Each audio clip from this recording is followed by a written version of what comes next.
Hello, welcome to the Zen Workshop here at the Crossphysio in Mikage. I think it's our 5th time already, 4 times last year and the first time in 2025. Some of you I already know, some of you have come here for the first time. This time actually I have prepared no special topic. So if you have questions, if you have something that you want to know about, or those who are here for the first time, have you ever meditated before? No. So that would be one thing to start with, the basics. But if there's other topics apart from the basics that you would like to know about, I'm open for your input. Yes? Cooking? Cooking. Do you have a kitchen here? No? Oh, well, you said when you first came to Japan, Yes. they tasked you at the Buddhist monastery to do most of the household chores, Yes. including cooking. Yes. And I'm kind of curious what kinds of meals you make in a Buddhist monastery in Kyoto. Like you mentioned, Kyoto. Like the standard in the standard Buddhist monasteries, like you have in Kyoto, or probably it's the same in Toshoji. In the morning you have rice gruel, okayu, and that's basically it. Maybe you have an umeboshi, and then you have the sesame salt, and a few slices of pickles, takuan.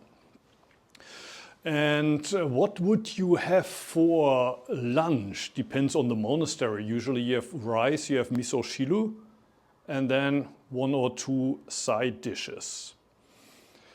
And in the evening, it depends on the monastery.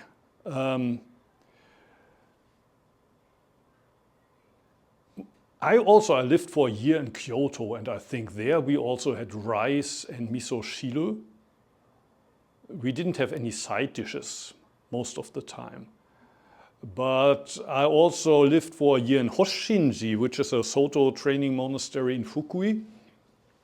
And there you basically, in the evening, you had the leftovers of the miso shiru and the rice from lunch mixed together. So you had a kind of soup with rice in it. But the monastery where I lived, Antaishi, so when I talk about my own experiences with cooking and the stuff, usually I talk about Antaishi. And because there's a lot of work to be done, already in the morning you have brown rice, genmai, and miso shiru, and usually 2 side dishes. And for lunch, sometimes there's rice, but also often noodles. So when people donate udon or somen or so, those will usually be served for lunch. And especially when I was a training monk, often they were served with tempura. So maybe 5 days a week or so we would have tempura udon. But again, like you would be working from morning until the evening in the woods, chopping woods or cutting trees and stuff like that. So you needed a lot of energy. And in the evening, usually again, rice, soup, and 2 side dishes. So compared to the standard training monastery in Kyoto or Toshoji, you have quite rich food and a lot of calories. And well, as you know, Japanese love to eat. For them, it's kind of eating is an important part of the day. So when in the evening before you go to bed, you reflect back on the day. For a Japanese person, kind of what did I eat today? Was it delicious? Is something important. Or for example, if you go travel to, I don't know, a far country and come back to Japan, usually what Japanese people ask you first, what did you eat there? not so much what did you see, but what did you eat there? And even in a training monastery, so of course, it's not super delicious what you serve, but it's supposed to be done in the right way. Like the udon are supposed to have the right consistency. The rice, not too much water, but also not, how do you say, if it's not too much, if it's too few, not enough. If it's not enough water, also it's not good. With the miso shilo, at first I thought you just have to mix the miso paste in the hot boiling water, but there needs to be dashi in there. And I wasn't really familiar with the idea, the concept of dashi in the soup. And once the miso is in there, the water's not supposed to boil anymore. So all of these little details, I had a hard time learning it and understanding that even if for me I had this, how do you say, attitude of, well, once it's in your stomach, who bothers about how it tasted? Somehow it's going to get digested, it's going to be digested anyway, but that's not the Japanese attitude to food. One thing that I could say about cooking, like Dogen Zenji wrote a whole book which is called Tenzo Kyokun, which is basically instructions for the cook. There's not so much concrete examples of what you could cook, but something that Dogen is very specific about. At the time, monasteries tend to be very big. Like now in Eheji, there's more than 100 monks. In China, there were monasteries with more than 1,000 people living there, which means that the cook is basically the chief supervisor in the kitchen, and he has lots of people that help him. And it could happen that the so-called cook is never actually cooking because other people cook for him. He just has to see that everybody's working and that there's enough materials for the cooking. So one thing that Dogen Zenji says, that the cook needs to get close to the pots and actually gets his hands wet, and you need to roll up your sleeves. There's a word called bodhi-mind, which means the mind of enlightenment, or a mind that seeks for enlightenment. And Dogen Zenji says in the instructions for the cook, rolling up your sleeves, that's manifestation of bodhi-mind.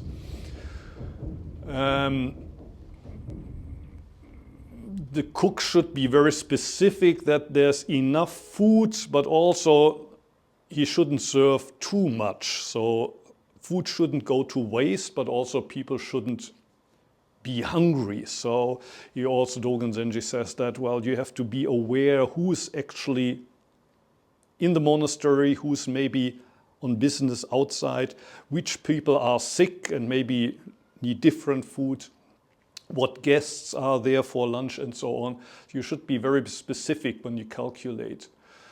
Then Dogen Zenji is also giving his own personal experiences, encounters he had with cooks in China. So he went to China when he was 24, he came back at age 28. And of course he went to China to study Buddhism. He had the idea, well, we had Buddhism at the time of Dogen 500 years in Japan, but Dogen had the feeling the real teaching of Shakyamuni hasn't arrived yet. I want the real thing. So he went to China to study what he thought is real Buddhism. The first cook that he met on the ship when he arrived, and he had obviously problems getting a permission to enter the country. He had traveled with his teacher Myozen from Kyoto, and Myozen had no problems. For some reasons, they kept Dogen for a couple of days or weeks on the ship. And he had to wait for his permission to enter China. And of course, Dogen on the ship in the harbor was bored. He wanted to follow his teacher and study Buddhism. And one day, a cook from one of the surrounding monasteries came to the ship to buy some dried Japanese shiitake mushrooms or something. And the captain sold him the dried mushrooms, and then Dogen said, please, this is a karmic encounter, whatever. I've come all the way, I risked my life making this dangerous travel to China to study Buddhism, and now you have come. You're an experienced practitioner. Please, I will treat you as my guest tonight. Can you stay here overnight and teach me Buddhism? And the cook said, sorry, my friend, but I have breakfast to prepare tomorrow. I have to return to the monastery. And Dogen said, but there must be other people that can prepare breakfast for you. They can certainly do without one person in the kitchen. And the cook said, obviously, you have no idea what Buddhism is all about. You don't know the meaning of words and practice. And the cook then left, and later, after Dogen Zenji entered China, he had the chance to meet him again. So at one point he met that cook again, and he asked them, please now tell me the meaning of practice, the meaning of Buddhism. And the cook said, in the whole universe, it's nowhere hidden, it's hidden nowhere. And Dogen also asked, and please tell me the meaning of words. And the cook said 1, 2, 3, 4, 5. And there was another encounter with a different monk who was drying mushrooms in the summer heat on the on the stove pavement in front of the hall. And Dogen Zenji was, I think, on his way to the library or somewhere. And he saw this cook drying the mushrooms. And he asked him, how old are you? And the cook said, 68. At that age, you should be using, well, the rest of your years to practice meditation or to maybe read the sutras. Why are you wasting your time drying mushrooms? Why don't you ask one of these assistants in the kitchen to help you or to do it for you? And the cook said, another person is not me. So basically, that's my practice. And I cannot delegate it to somebody else. It would be like asking somebody to do Zazen for you. Like you could have, I don't know, paid a friend 1,000 yen to attend this workshop for you. But what's the point of that? If you don't do it, it's not your practice. And the cook said that's also true for drying mushrooms. Of course, anybody can do it, but if I don't do it, it's not my practice. And then Dogen said, okay, but now is the hottest time of the day. Why don't you wait a little bit until the late afternoon when the sun is a little bit further down and not so hot anymore? And to that, the cook said, well, if I don't do it now, when will I do it? If I don't do it now, when will I do it? So this is a very important or famous part of the Tenzo Kyokun, these two encounters. And at the end of the text, Dogen Zenji says the Tenzo needs 3 different, well, mind or heart. You know, maybe you know the Japanese character for kokoro, or in Buddhism you would read it shin, kokoro, and you can translate it as mind or you can translate it as heart. And the Tenzo needs 3 of these, and basically all 3 point at the same thing, which is Bodhi mind, enlightened mind. The 3 in Japanese would be Kishin, which is joyful mind. Joyful mind. What should you be joyful about? First of all, that you have been born into this world. And some of us are probably happy about that, while others have more kind of the attitude, well, at least I didn't ask my parents to have me. It was not my decision. And if I could choose to never have been born in the first place, I would choose that. Actually, there's a whole school of philosophy called antinatalism that say it would have been better never to be born. And you cannot really excuse having children, because how can you give birth to children if you don't know if they want to be born? And Kishin is basically the opposite. It's great that I was born as a human being, and I didn't choose to be born in the 21st century, or in my case, 20th century. I didn't choose to be born in Germany as a male person. I didn't choose my parents. But joyful mind means, well, that's okay. I'm happy to be born in this time of the history of mankind as this person, although I didn't choose this person. I'm happy to be here now. And if you become a monk, I could imagine that even at the time of Dogen, there were many monks who ended up monks although they didn't choose to be.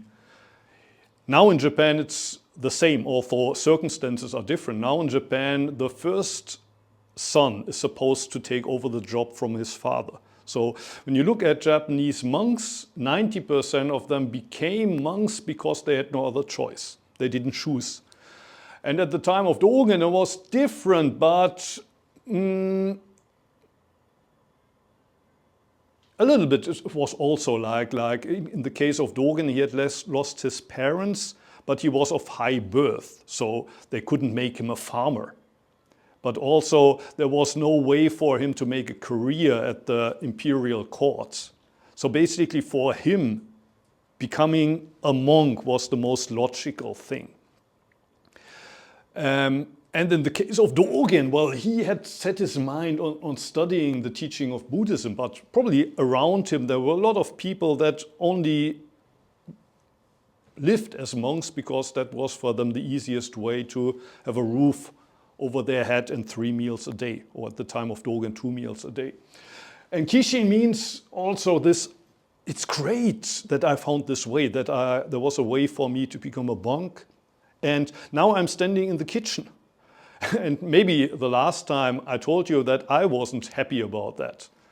I came to Japan with the idea, I want to study Buddhism, just like Dogen when he went to China. I want to study Buddhism. Why is this guy drying mushrooms? And now I have to cook noodles, I have to cook the rice. But Kishin means basically, wow, it's great to have the chance to cook for others. That's a great opportunity for me to practice the way. So joyful mind is the first. Then there's Roshin, which could be translated as old mind. This means old or senior, but Dogen Zenji basically means it's the mind of a father or a mother. So often in English it's translated as parental mind. The mind of a father or a mother. So when you cook for a young child, or a baby, for example, you prepare the bottle with the milk for the baby in the middle of the night because the baby is crying. You don't expect the baby to say, please father, please mother, prepare the bottle for me. And when the baby drinks it, the baby won't say, thank you father, thank you mother, sorry that I always wake you up. And the parents don't expect that. If the baby is drinking the bottle and then going to sleep again, the parents will be happy. Unfortunately, when you are the cook in the kitchen, often you forget that attitude.